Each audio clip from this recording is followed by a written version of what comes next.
आज मेरी वफादारी, मेरी ईमानदारी, मेरी समझदारी, जो अरविंद जी कहते थे, जिसकी वजह से उन्होंने मुझे 3 बार लड़ाया। मनीष जी जो मुझे कहते हैं कि कोई भी काम करो ये मना नहीं कर सकता। संजय सिंह जी मुझे मोबाइल विधायक कहते थे। दुर्गेश पाठक कहते थे जो राजेश गुप्ता सुबह 5 बजे मुझे उठा सकता है चुनाव में और 1 बजे रोज सुला के जाता है 1.5 महीने लगातार, उसको कोई नहीं डरा सकता, हरा सकता। आसान नहीं है, लेकिन अब कोई चारा नहीं था। बहुत सारे लोग छोड़ना चाहते हैं और मुझे लगता है अब छोड़ देना चाहिए और एक ऐसी जगह आना चाहिए जो सच में इस देश के लिए कुछ काम करे। अपने कार्यकर्ताओं को ये ना समझे कि यूज एंड थ्रो कर दिया जाए। उन कार्यकर्ताओं को इज्जत, मान सम्मान दें। बस कल बात करी थी अध्यक्ष जी आपसे, आज करी। मैं कुछ नहीं हूं, आज तो मैं हारा हुआ विधायक हूं, लेकिन जो प्यार, सम्मान, जिस पार्टी में मैं रहा उसके अध्यक्ष मुझसे बात नहीं कर पाया, मेरे घर नहीं आ पाया, मुझे फोन नहीं करा। और आप शायद मुझे सिर्फ दूर से जानते थे।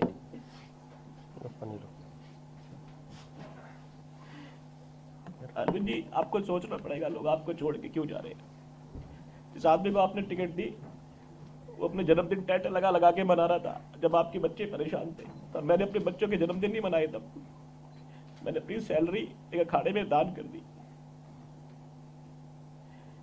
और आप उस आदमी को टिकट दे देते हो। आप पे इतने आरोप लगे, हम आपके साथ खड़े रहे, टीवी पे आपके लिए लड़ते रहे, विधानसभा में लड़ते रहे। वफादारी की एक ही बात आपने दी। मैं काम करना जानता हूं, मुझे देश के लिए, जनता के लिए करूंगा और जो कुछ भी मुझे यहां जिम्मेवारी मिलेगी।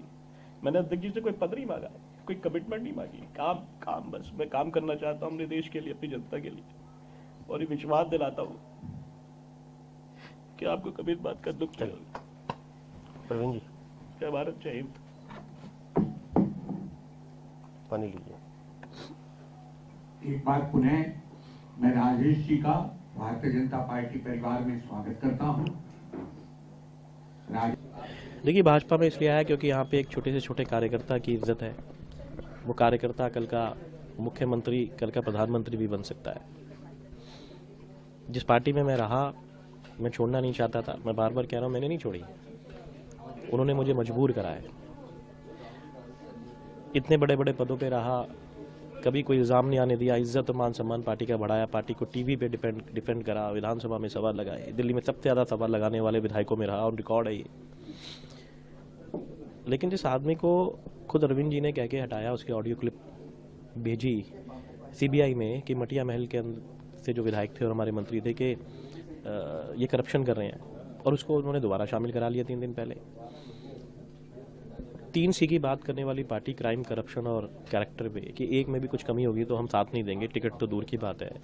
उनको पार्टी ने मेरे यहाँ पे 65 नंबर वार्ड अशोक विहार के अंदर टिकट दी, जिसको खुद पार्टी ने शोकॉज दिया। शोकॉज भी किस बात का कि अरविंद जी जेल में थे और वो आदमी खुशियाँ मना रहा था, उद्घाटन कर रहा था एक सरकारी शिविर का, जबकि वो कुछ उस पोस्ट पे भी नहीं था, और उसने महिला और बच्चों के साथ बदतमीजी करी है। पार्टी ने शोकॉज नोटिस दिया है, आप उनको टिकट दे रहे हो।